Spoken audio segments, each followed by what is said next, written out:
A 17-year-old's dream of a lifetime was about to be shattered in the sterile, bustling halls of John F. Kennedy International Airport. He was on his way to a scholarship interview that would define his future. But a sudden commotion, a missing diamond bracelet, and the pointed finger of a decorated security officer changed everything. Accused of a felony with his future hanging by a thread, Milan Johnson had only his word against the system. But he noticed one tiny detail. Everyone else missed a flicker of light and a guilty movement that would expose a lie so profound it would bring a corrupt man to his knees. What the security cameras revealed next wasn't just proof of his innocence. It was the beginning of a spectacular downfall that no one saw coming. The air in JFK's Terminal 4 hummed with a unique kind of energy, a symphony of rolling suitcases, multilingual announcements, and the low thrum of human anxiety and anticipation. For 17-year-old Milan Johnson, it was the sound of his future beginning. Clutched in his hand was a single boarding pass for Transatlantic Air Flight 88 to San Francisco. It wasn't a vacation, it was a pilgrimage. In less than 24 hours, he had an interview for the prestigious Chen Engineering Scholarship at Stanford University, a full ride, a golden ticket out of his walk-up apartment in Queens and into the life he had only ever dared to dream about. Milan was not a boy accustomed to grand things. His world was one of meticulous work of late nights, spent dismantling old radios to understand their guts, of sketching intricate blueprints for devices that existed only in his mind. He had his father's quiet intensity and his mother's observant eyes that were currently taking in every detail of the terminal. He watched a pilot stride by with an air of calm authority, a family wrangling 3 overexcited children, and a woman in a crisp Chanel suit talking animatedly on her phone, a cascade of diamonds glittering on her wrist. He adjusted the strap of his backpack, which contained little more than a change of clothes, a well-worn copy of The Art of Electronics, and the portfolio of his designs that had gotten him this far. He felt a nervous flutter in his stomach, a mix of excitement and imposter syndrome. Could he, Milan Johnson, really belong in the hallowed halls of Stanford? The security line was a slow-moving serpent of humanity. Milan put his backpack and his worn sneakers into a grey plastic bin. He took a moment to place his laptop in its own separate bin, handling it with the care of a surgeon. It was old and second-hand, but it contained his entire digital life's work. As he stepped forward, he found himself behind the woman in the Chanel suit. She was now off the phone, looking flustered as she juggled a designer handbag, a silk scarf, and her carry-on. "Everything with a battery larger than a cell phone in a separate bin, ma'am," a TSA agent called out in a monotone voice. The woman, who introduced herself to the agent as Mrs. Genevieve Dubois, let out an exasperated sigh and began to rummage through her handbag. Standing directly behind her was the man who would soon alter the course of Milan's life, Officer Farley Novak.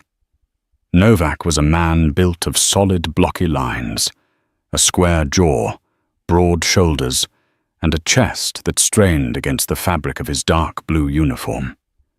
He had the kind of weary, cynical eyes that seemed to have seen every trick and excuse in the book, and had long ago decided everyone was guilty of something. He surveyed the line of passengers not as people, but as a series of potential threats and annoyances.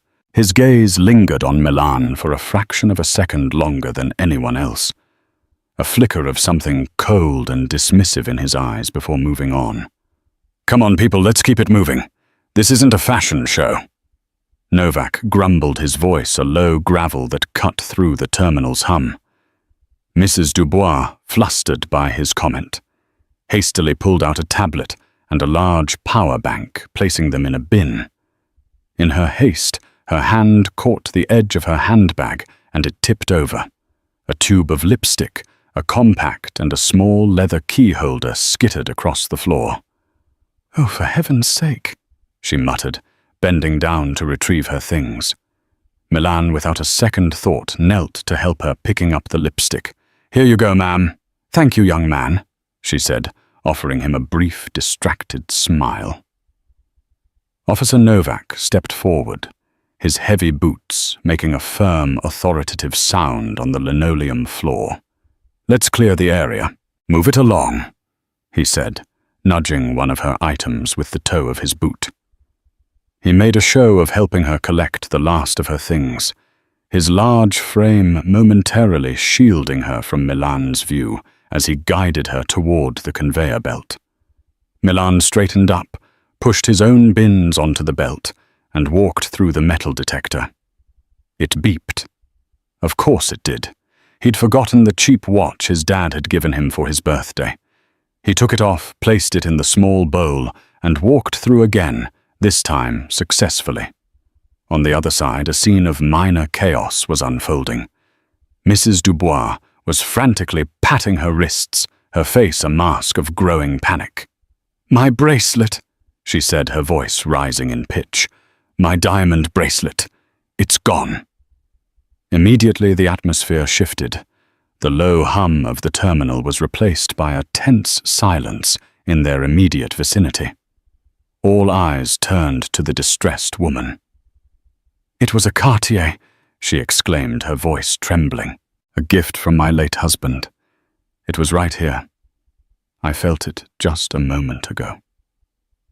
Officer Novak was by her side instantly, his demeanor transforming from bored cynicism to sharp-edged authority.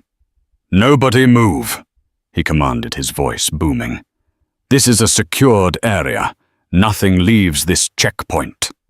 He scanned the faces around him. He looked at the flustered businessman, the tired-looking mother, the college students in their hoodies. And then his eyes, cold and calculating, landed on Milan Johnson. He held Milan's gaze for a long, unnerving moment. In that instant, Milan felt a cold spike of dread, a primal sense of danger that had nothing to do with metal detectors or X-ray machines. He was just a kid on his way to an interview. But in Officer Farley Novak's eyes, he was already something else entirely. The world seemed to shrink around Milan.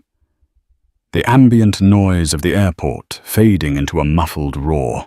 There was only the harsh fluorescent lighting, the accusing stare of Officer Farley Novak, and the frantic, tearful face of Mrs. Dubois. "Ma'am, where did you last see the bracelet?" Novak asked, his tone now deceptively calm, like a predator soothing its prey. "It was on my wrist," she sobbed, holding up her bare arm as if for evidence. "I felt it when I was on the phone. Then all my things fell, and that boy—" She didn't finish the sentence. She didn't have to. Her eyes darted towards Milan, and the implication hung in the air, heavy and poisonous. Novak's head snapped towards Milan. It was a theatrical movement, designed for an audience. "You, the kid in the grey hoodie. You were right behind her. You helped her pick up her things." It wasn't a question. It was an accusation. "Yes, sir," Milan said, his voice quiet but steady. His heart was hammering against his ribs like a trapped bird. "I picked up her lipstick for her." "Just the lipstick," Novak sneered, taking a step closer. He invaded Milan's personal space, forcing him to crane his neck to maintain eye contact. "You sure you didn't pick up something a little more sparkly?"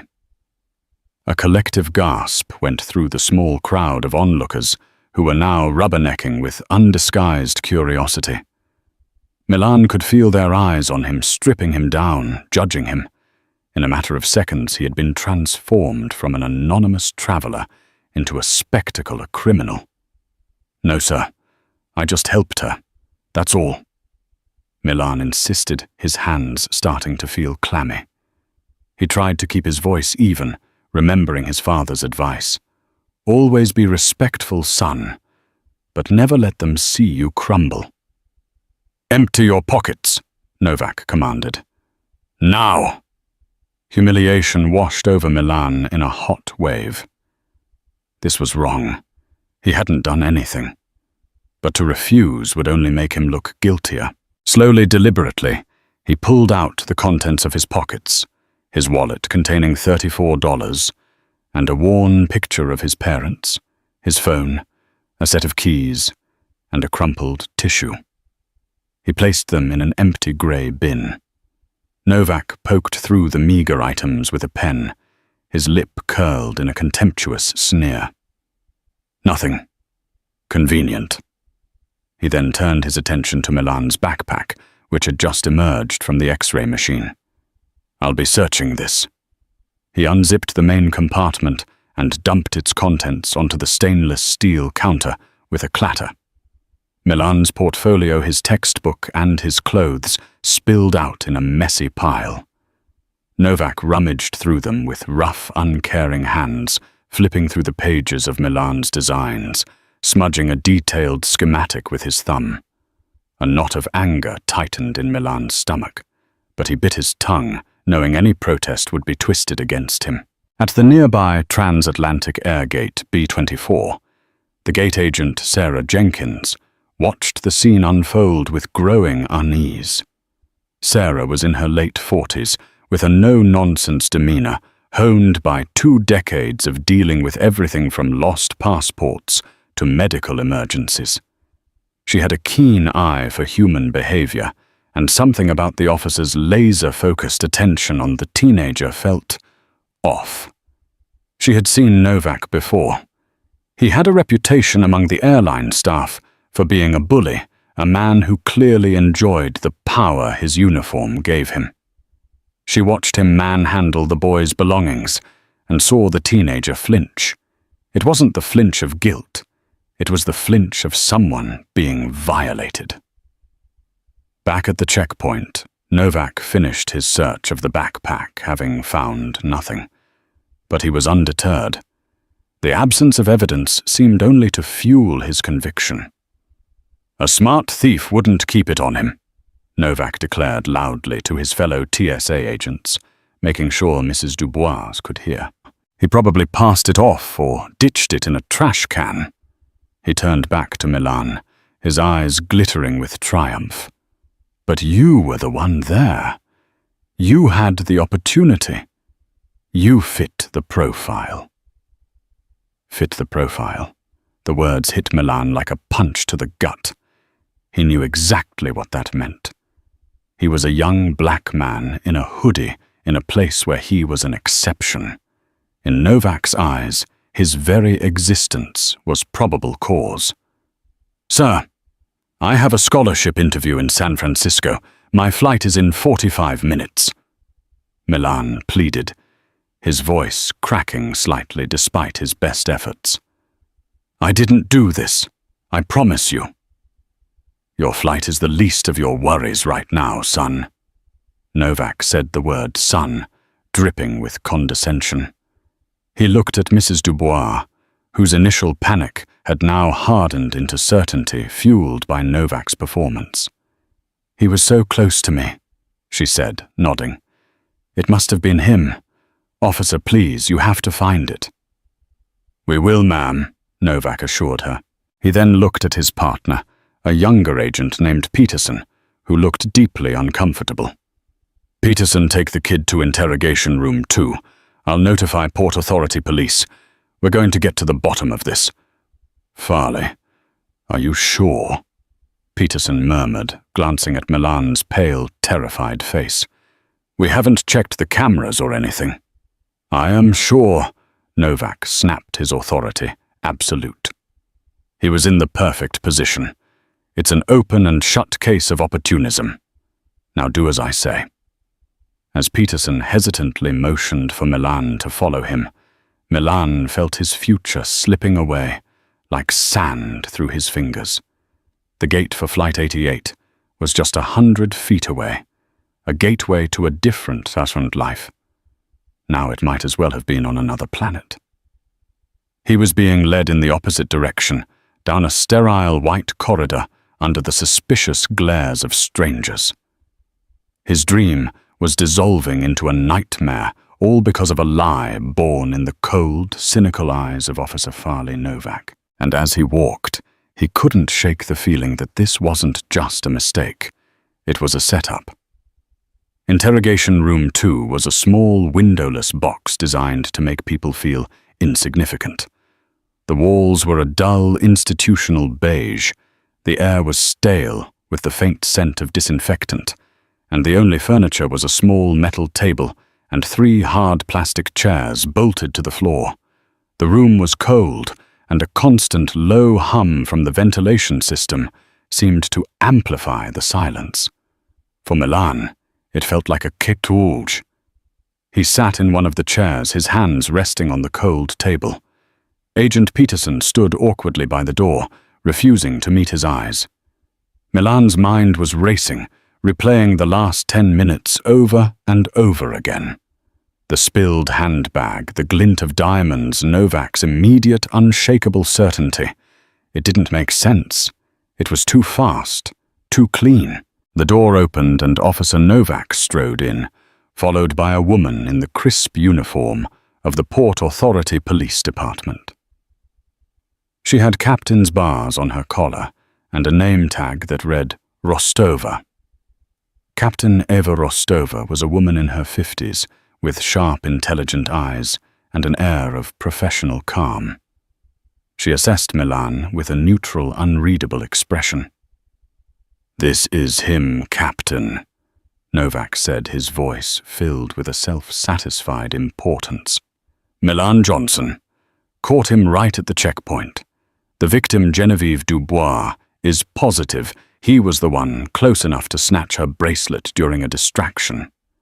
Captain Rostova pulled up a chair and sat opposite Milan, placing a small digital recorder on the table. "I'm Captain Rostova, Mr. Johnson. I need to ask you a few questions. You understand you are not under arrest at this time, but you are being detained pending an investigation into a theft of property valued at over $50,000. $50,000. The number made Milan feel sick. That was more money than his family had ever seen in one place. "I understand," Milan said, his voice barely a whisper. "But I didn't steal anything." "That's what they all say." Novak scoffed from his position by the wall, arms crossed over his chest. "Officer Novak, I will conduct the interview." Rostova said, her tone sharp, not looking at him. She turned her attention back to Milan. "Tell me exactly what happened from your perspective." Milan took a deep breath, trying to steady his nerves. He recounted everything, his voice gaining a little strength as he focused on the facts. He described arriving at the airport, the long security line, Mrs. Dubois spilling her purse, and his simple act of picking up her lipstick. "I handed it right back to her," Milan finished. "That was it. The next thing I knew, her bracelet was gone, and he," Milan gestured towards Novak, "was accusing me." "You bumped into her, didn't you?" Novak interjected, ignoring Rostova's warning glance. "A little jostle, a classic pickpocket move. Create a diversion, and your hand is faster than the eye." "I didn't bump into her," Milan insisted, his frustration rising. "She dropped her things. I knelt down to help." "So your story is that you were just being a good Samaritan?" Novak asked, his voice dripping with sarcasm. "I was just being a person." Milan shot back, his anger momentarily overriding his fear. "The way I was raised." Captain Rostova held up a hand. "Let's stick to the timeline. You knelt down. Officer Novak, where were you at this exact moment?" "I was right there," Novak said quickly. "I saw the whole thing. The kid was crouched down, his hands moving near her bag. It was suspicious from the start." Rostova made a note on a small pad. "And after you knelt down, Mr. Johnson, what did you do?" "I stood up and pushed my bins onto the belt," Milan said. "Then I went through the scanner." Milan's mind was a maelstrom, but one part of it, the analytical part that loved taking things apart to see how they worked, was desperately searching for a piece that didn't fit. He closed his eyes, forcing himself to visualize the scene. The grey floor, the black conveyor belt, the scattered contents of the purse. Mrs. Dubois flustered. And Novak? Where was Novak? He was right there. Milan's memory supplied. He stepped in to help. Something clicked, a tiny, insignificant detail that he had barely registered at the time. "Wait," Milan said, his eyes snapping open. He leaned forward, his gaze locked on Captain Rostova's. "He's wrong. He wasn't just watching. He was there, too." He knelt down as well on her other side. Novak stiffened. "I was managing the situation, helping the passenger." "No," Milan said, shaking his head. "You were shielding her. Your body was between me and her when you were both on the ground. You told me to move it along while you were picking up her keychain." Rostova looked from Milan to Novak, her expression thoughtful. "Officer Novak, is that correct?" "I was helping an elderly passenger who was causing a delay. It's part of my job to facilitate movement through the checkpoint." Novak said, his voice tight. But Milan wasn't finished. The image was becoming clearer in his mind. "And there was something else. When you stood up just before you pointed at me, I saw something." "What did you see, Milan?" Rostova asked, her voice calm and encouraging. "A glint, by your hand, your right hand," Milan said, the memory solidifying. "You had your hand cupped near your belt by your radio. The lights overhead caught something. Just for a split second. A flash of metal and light. I thought it was your watch or something, but it was brighter. Like a diamond." A heavy silence descended on the room. Novak let out a short, barking laugh, but it sounded forced, brittle. "This is ridiculous, Captain. The kid is desperate. He's making up stories, trying to deflect. A glint. He's accusing a federal officer based on a glint of light. He's probably seen too many movies." But Captain Rostova wasn't looking at Novak. She was looking at Milan. She saw the genuine conviction in his eyes, the frantic intelligence working behind them. He wasn't just denying, he was accusing. It was a bold, dangerous move for a teenager in his position. Most would be too terrified to do anything but profess their own innocence. "My flight," Milan said, the desperation returning to his voice. "It's boarding now. I'm going to miss it. Please, I'm telling you the truth. Just look at the security cameras. You have to have them." "We do," Rostova said softly. "Then look," Milan pleaded. "Zoom in. Watch his hands, not mine. I swear to you, I didn't do this." Novak took a step forward. "Captain, we have a distraught victim and a suspect with a flimsy story. We don't need to waste time reviewing hours of footage based on the fantasy of a cornered thief. I say we process him." Captain Rostova stood up, her decision made. She looked at Novak, her gaze cool and appraising. For the first time, a flicker of doubt had entered her professional calm. The boy's story was specific. Too specific for a simple lie. A glint by the officer's hand. That was a detail you either saw or you didn't. "No one is being processed yet, Officer Novak," she said, her voice leaving no room for argument. "We're going to the monitoring room. Peterson, you stay with Mr. Johnson. Novak, you're with me. Let's go see what that glint was all about." As Novak followed her out of the room, his confident stride was gone. His shoulders were tense, and for a fleeting moment as the door closed, Milan saw the look on his face. It was no longer smug self-assurance. It was the barely concealed panic of a man whose perfect plan had just hit a fatal snag. The security monitoring room for Terminal 4 was a world away from the bright, chaotic public spaces. It was a dark, refrigerated cavern dominated by a wall of high-definition monitors displaying dozens of silent, sweeping views of the airport. The only sounds were the quiet hum of electronics and the soft clicking of a keyboard. Captain Rostova sat at the main console, a senior technician named Dave beside her. Officer Novak stood behind them, his arms crossed, trying to project an air of bored indifference. But a small muscle twitched in his jaw, and his eyes were fixed on the screens with an intensity that betrayed his anxiety. "Okay, Dave, bring up checkpoint Bravo camera 3A and 4C. Timestamp 1342, Rostova commanded.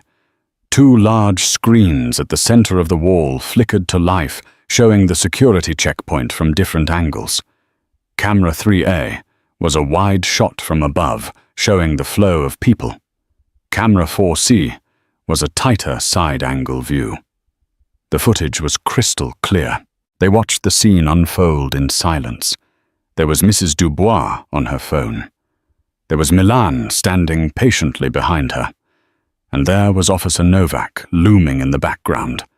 They saw the handbag tip over its contents, spilling. "Okay, pause it there," Rostova said. She pointed to the screen. "Zoom in on the floor area. Enhance sector G9. The image magnified, showing the lipstick and keychain on the floor. They saw Milan kneel down, his movements economical and precise. He picked up the lipstick, his hand clearly empty otherwise, and offered it to Mrs. Dubois. "Now, play it forward quarter speed," Rostova ordered. The silent drama continued. They saw Novak step forward, his large frame eclipsing Milan for a moment from camera 4C's perspective. "Switch to 3A full screen," Rostova said. The overhead camera provided the crucial view. It showed everything. As Milan stood up and stepped back, Novak knelt down ostensibly to help. His left hand picked up the keychain, but it was his right hand that moved with serpentine speed. While all eyes were on the scattered items, his right hand darted towards the glittering Cartier bracelet that had fallen partially under the edge of the conveyor belt, hidden from most sightlines. It was a masterful piece of sleight of hand. He palmed the bracelet in a fluid, practiced motion, his body angled to shield the action from everyone at ground level. "There," Rostova whispered, leaning closer to the screen. "Freeze it." Dave froze the frame at the exact moment Novak's fingers closed around the bracelet. "My God," Dave breathed. Novak said nothing. The blood had drained from his face, leaving it a sickly, pallid grey. The image on the screen was undeniable, a perfect, high-resolution portrait of his crime. "Play it," Rostova commanded, her voice hard as steel. They watched as Novak stood up. As he did, he brought his right hand up near his belt. His fingers curled into a fist. And then, just as Milan had described the harsh overhead lights, caught the facets of the diamonds, squeezed within his palm, it produced a brilliant star-like flash, a glint of light that lasted for less than a second. The unblinking eye of the camera had captured it perfectly. The final damning sequence played out. Novak, with the multi-thousand-dollar bracelet now concealed in his hand, straightened his uniform, turned, and pointed his finger directly at the innocent teenager whose good deed he had used as cover. Rostova swiveled in her chair and stared at Novak. She didn't raise her voice. She didn't need to. Her words were cold, sharp, and heavy with the weight of his betrayal. "You want to tell me about the glint now, Officer Novak? Or should we talk about how you fit the profile of a degenerate thief who uses his badge as a shield? Novak opened his mouth, but no sound came out. A sheen of sweat had broken out on his forehead. The tough authoritarian bully had vanished, replaced by a cornered, pathetic man. He looked at the screen at his own guilty face, frozen in time, and knew it was over. It's a misunderstanding, he stammered, the words sounding hollow and absurd even to his own ears. The only misunderstanding at home, Rostova said, standing up to her full height, was my belief that you were a man of integrity. Dave, save this footage. All angles. Make 3 copies and secure them as evidence. Officer Novak, you will place your hands behind your back. As Rostova produced a pair of handcuffs, the door to the monitoring room opened. It was Sarah Jenkins, the gate agent from Transatlantic Air. She had seen Milan being led away, and her instincts had screamed that something was wrong. She had called airport security operations, insisting that she had information about the incident at Checkpoint Bravo, and demanding to speak to the supervising officer. She had been directed here. She took in the scene at a glance, the damning footage on the screen. Rostova holding the handcuffs, and Novak's ashen face. "Captain Rostova," Sarah asked. "I'm Sarah Jenkins, the gate agent for Flight 88.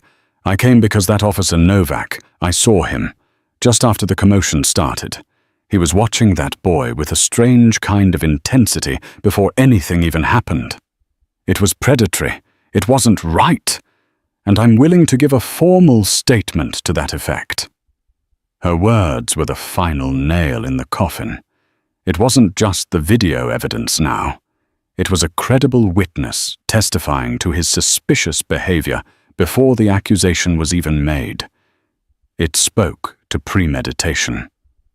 Rostova nodded curtly at Sarah. "Thank you, Ms. Jenkins. Your statement will be very helpful." She then turned back to the disgraced officer. "Farley Novak, you are under arrest for grand larceny, perjury, and obstruction of justice. You have the right to remain silent." The sharp, metallic click of the handcuffs, locking around Novak's wrists, echoed in the silent, dark room. It was the sound of a career ending, of a life imploding, of justice unexpected and swift finally being served. Outside the room, Milan Johnson was still waiting, unaware that the silent testimony of a camera had just saved his future. The door to the interrogation room opened. Milan looked up, expecting to see Novak's smug face, ready to deliver another round of accusations. Instead, Captain Rostova entered alone. Her expression was entirely different. Now the professional neutrality was gone, replaced by a look of profound gravity, and something akin to apology. "Mr. Johnson," she began, her voice formal, but her tone softened. "You are free to go. There has been a grievous error." Milan stared at her, the words not quite registering. "Free to go." The cameras showed us exactly what happened," Rostova confirmed. "They showed you acting as a good Samaritan, and they showed Officer Novak stealing the bracelet and attempting to frame you for his crime." A wave of relief, so powerful it left him lightheaded, washed over Milan. He felt his entire body sag, the tension that had held him rigid for the past hour, draining away in an instant. He had been telling the truth. He had been heard. "He's been arrested," Rostova continued, "and on behalf of the Port Authority Police Department and Farley, every law enforcement officer who tries to do their job with honor, I want to offer you my deepest and most sincere apologies for what you have just endured." "Thank you," Milan managed to say, his voice thick with emotion. "But apologies aren't enough," Rostova said, her expression hardening again. "Damage has been done." She looked at her watch. "Your flight has departed. The relief Milan felt was immediately tempered by a fresh wave of panic. "My interview. It's tomorrow morning. I have to get there." "And you will," a new voice said from the doorway. It was Sarah Jenkins, the gate agent. She stepped into the room, a warm, reassuring smile on her face. "I've already spoken to my supervisor at Transatlantic Air. They are mortified, to say the least. An incident like this involving one of our passengers and airport security is a PR nightmare for them. They're also incredibly impressed with you, Mr. Johnson." She walked over to the table. "While Captain Rostova was setting things right, I was on the phone. Transatlantic Air has a private charter jet on standby for corporate emergencies. It's currently being fueled. They are flying you to San Francisco personally. You'll be wheels up within the hour." Milan's jaw dropped. A private jet. It was a turn of events so surreal, so beyond the realm of his imagination, that he could only stare at her in disbelief. The procession back through the terminal was a stark contrast to his earlier walk of shame. He was now flanked by Captain Rostova and Sarah Jenkins, who treated him not as a suspect, but as a dignitary. As they passed the security checkpoint, he saw the aftermath of the drama. Mrs. Dubois was there, speaking with another officer. Her diamond bracelet was back on her wrist. When she saw Milan, her face crumpled with shame and regret. She rushed over to him. "Oh, you poor boy," she said, her voice trembling. "I'm so sorry. I was frightened, and that monster. He convinced me. Can you ever forgive me?" "It's okay, ma'am," Milan said, his natural empathy overriding any lingering resentment. "You were just scared." His grace seemed to wound her more than any anger would have. She opened her designer handbag, the very cause of the whole ordeal, and pulled out a checkbook. "Please let me compensate you for your trouble, for the humiliation he put you through." Milan held up a hand. "No, thank you, Mrs. Dubois. I don't want any money. I just want to get to my interview." His simple, dignified refusal seemed to impress everyone present even more. Captain Rostova gave him a nod of deep respect. Sarah Jenkins led him away from the crowds towards a private lounge he never knew existed. "We also took the liberty of contacting the admissions office at Stanford," she said, a twinkle in her eye. "We gave them a brief, sanitized version of events, that you were unjustly detained at the airport due to a security error, and that the airline was rectifying it. The Dean of Engineering, a Dr. Alistair Finch, wants to meet you personally before your interview panel. He said he was impressed by your composure under extreme pressure." Milan felt a laugh bubble up inside him, a sound of pure, unadulterated Turcan disbelief. An hour ago his life was over. Now it was better than he could have ever dreamed. He was being flown on a private jet to meet the dean of the program that held the key to his future. As he stepped into the plush, leather-appointed cabin of the Gulfstream jet, he finally allowed himself to breathe. He looked out the small oval window as the ground crew prepared for takeoff. He saw the sprawling terminal, the flashing lights of a police car near an exit, and realized with a jolt that Farley Novak was likely in the back of it, his own reversal of fortune just beginning. Novak had tried to use his power to crush a powerless teenager. Instead, he had inadvertently launched him toward his destiny. For Farley Novak, the world had shrunk to the size of a police cruiser's back seat. The familiar sights and sounds of the airport, the domain where he had wielded absolute power just an hour before, were now a blurry backdrop to his own humiliation. The handcuffs were cold and tight on his wrists. The charge sheet Captain Rostova had read to him felt like a death sentence, grand larceny, filing a false report, official misconduct. And that was just the beginning. When they searched his locker in the staff area, The case against him went from a single brazen act to a pattern of calculated corruption. Tucked away in an old lunchbox behind his spare uniform, they found a trove of stolen goods. A Rolex watch reported missing by a businessman 2 weeks prior, a pair of expensive noise-cancelling headphones, and 3 envelopes of cash totaling over $4,000, likely extorted from panicked travelers at the checkpoint under the threat of missed flights. The investigation, led by a furious Captain Rostova, rapidly expanded. They pulled Novak's entire service record. It was filled with commendations for vigilance, but also a troubling number of complaints from passengers, all of which had been dismissed by his previous supervisor as disgruntled travelers. Looking at them now through the lens of what they knew, a clear pattern of targeting and intimidation emerged. The news broke that evening.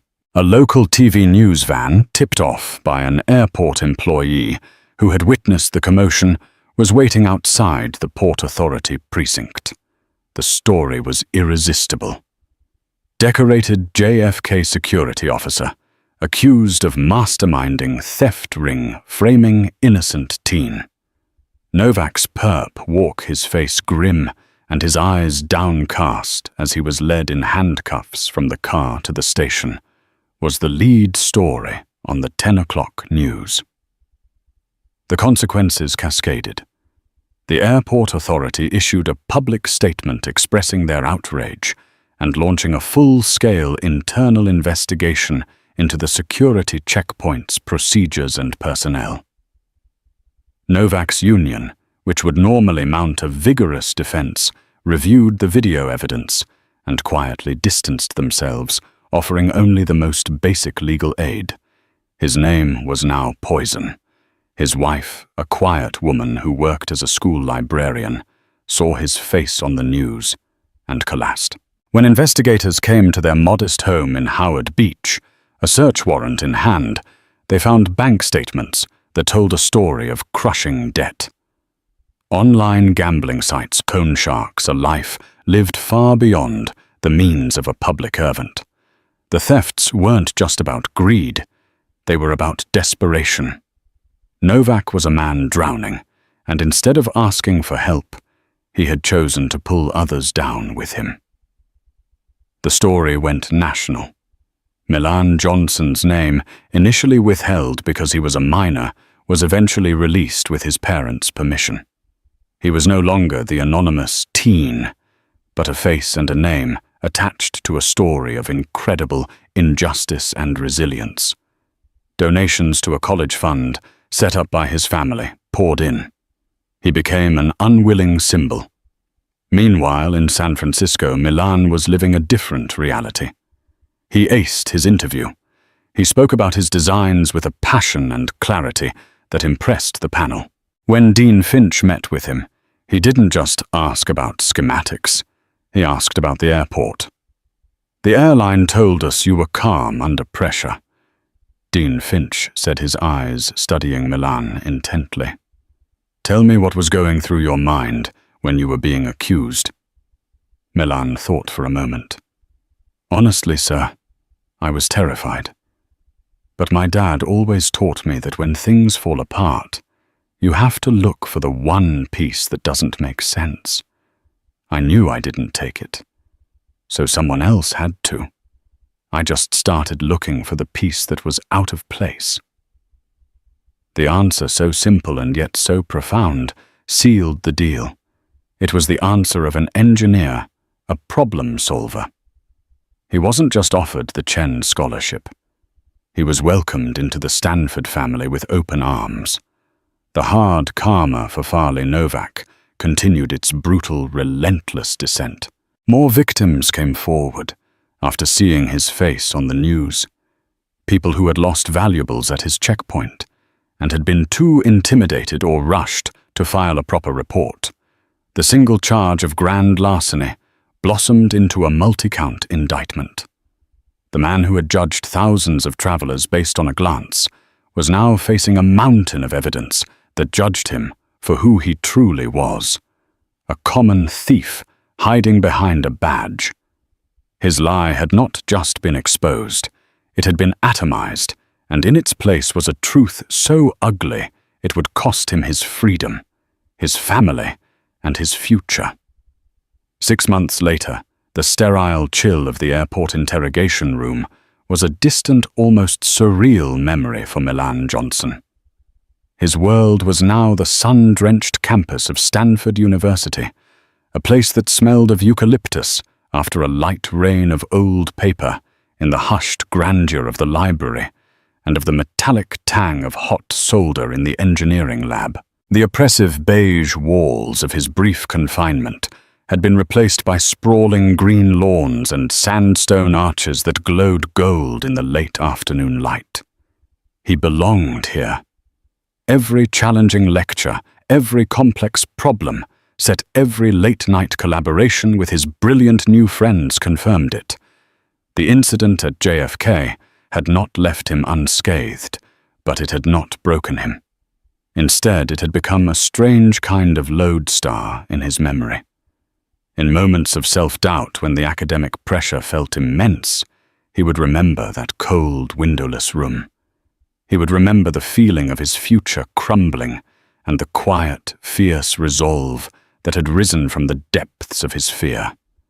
He had faced down a man who held all the power and had dismantled his lies with nothing but a sharp eye and the unshakable truth. A differential equations final seemed manageable by comparison. He was on a video call with his parents, the screen of his laptop propped against a stack of textbooks. He angled the camera to show them a prototype for a self-regulating solar panel. He was designing its delicate circuits and polished cells laid out on his desk.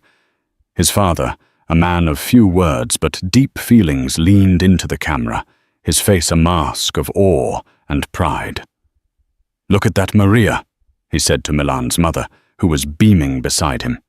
"He built that, with his mind, with his hands." He looked back at Milan, his eyes glistening. "I always knew you had it in you, son, even back there at the airport. I was 1,000 miles away, scared out of my mind for you, but I knew. You kept your head. You remembered what I told you." "It was scary, Dad." Milan admitted the honesty of the confession, a testament to the safety he felt now. "For a minute there, I thought everything was gone. The scholarship, all of it." He gestured around his dorm room, a space that was more than just a room. It was the physical embodiment of his dream. "But it wasn't," his mother chimed in, her voice soft but firm, the same tone she'd used to soothe him as a child. "Justice found a way, Milan. It can take its time, and sometimes it gets lost, but it always finds its way home eventually." That very same week, in a cavernous and somber courtroom in Queens, New York, justice was arriving at its final destination. Farley Novak stood before the judge, a hollowed-out version of the man who had once patrolled JFK with such arrogant authority. The crisp, imposing uniform was gone, replaced by an ill-fitting grey suit that seemed to hang off his frame. He had lost weight, and the confident, blocky lines of his face had melted into a sagging portrait of defeat. His once cynical eyes were now empty, fixed on a point on the floor, as if the weight of everyone's gaze was too much to bear. He had taken a plea bargain. The evidence against him was an avalanche: the high-definition video, the testimony from Sarah Jenkins, the trove of stolen goods from his locker, and the half-dozen other victims who had come forward after his arrest. A trial would have been a prolonged public crucifixion. Before the sentence was handed down, he was permitted to make a statement. He shuffled some papers, and in a mumbled, monotone voice that barely reached the back of the room, offered a perfunctory apology. He spoke of crushing debt, of making a series of terrible mistakes, and he mentioned Milan Johnson by name, a name he spat out as if it were a piece of grit in his mouth. There was no remorse in his voice, only the flat, bitter resentment of a man who had been caught. The judge, a stern woman with a reputation for sharp insight, listened impassively. When Novak was finished, she peered down at him over her glasses, her silence more damning than any outburst. "A series of mistakes, Mr. Novak," she began, her voice cutting through the silent courtroom. "A mistake is taking the wrong exit on the highway. A mistake is forgetting to pay a bill on time. What you did was not a mistake. It was a calculated campaign of predatory theft carried out under the color of law. You didn't just steal property," she continued, her voice rising with cold fury. "You stole something far more valuable. You stole the public's trust. You used a position of authority meant to protect citizens to prey on them. And in your most despicable act, you chose to ruin a young man's future to cover your crimes. You tried to sacrifice his dream on the altar of your own greed and desperation." She paused, letting the words hang in the air. "The fact that you failed is a testament to his remarkable character and composure, not a credit to yours. You are a disgrace to the uniform you once wore and the oath you swore to uphold." The sentence was delivered without ceremony. 7 years in state prison. A gasp rippled through the gallery. For Farley Novak, the sound was the final slamming door on his life as he knew it. The echoes of the incident reverberated far beyond the courtroom. The Port Authority, humiliated by the scandal, launched a sweeping internal investigation. Captain Eva Rostova, whose unwavering integrity had been instrumental in exposing Novak, was promoted to deputy inspector and placed in charge of implementing the changes. A new protocol, unofficially nicknamed the Novak Rule by agents in the terminal, was now standard procedure. Any passenger detention, based on an officer's word against theirs, required an immediate mandatory review of all relevant security footage by a supervisor before any further action could be taken. A small, simple change born from a great injustice. Milan's life and Novak's, which had crossed for less than a single volatile hour, were now set on irrevocably divergent paths. Novak's path led to a world of concrete and steel, a place where his authority was a forgotten memory, and his name a permanent synonym for disgrace. His karma was not a lightning strike, but a long, slow, grinding sentence, a daily payment for the trust he had shattered. Milan's path led ever upward toward a horizon of limitless possibility. He excelled in his studies, the fire of his intellect now stoked by the world's best resources. The incident at JFK had become a part of his story, not as a source of trauma, but as a crucible that had tested his mettle and revealed a strength he never knew he possessed. He had learned with a certainty few people his age ever attain that life's fragility was matched only by the resilience of the human spirit. The glint of light he had spotted in the chaos of the airport, that tiny fleeting spark, had done more than just reveal a thief. It had been the flashpoint that illuminated the truth, cleared his path, and became the first brilliant reflection of a future that now shone brighter than any diamond. Milan Johnson's story is a powerful and sobering reminder that in an instant our lives can be turned upside down by the prejudice and corruption of those in power. His dream was nearly extinguished by a lie, but his courage, his sharp eye, and his refusal to be broken turned a nightmare into an extraordinary victory. This wasn't just about a stolen bracelet. It was about the fight for truth in a world that is too often quick to judge. Farley Novak's spectacular downfall shows us that karma, though sometimes delayed, is often brutally precise. The same system he used as a weapon became the instrument of his own undoing, proving that no lie can withstand the glare of the unblinking truth. If you were moved by Milan's incredible story of resilience and the satisfying dose of justice that followed, please take a moment to hit that like button to show your support. Share this video with others who need to hear that standing up for the truth, even when you're terrified, can change everything. And don't forget to subscribe and turn on notifications so you won't miss another story of injustice defeated and karma served. Thank you for listening.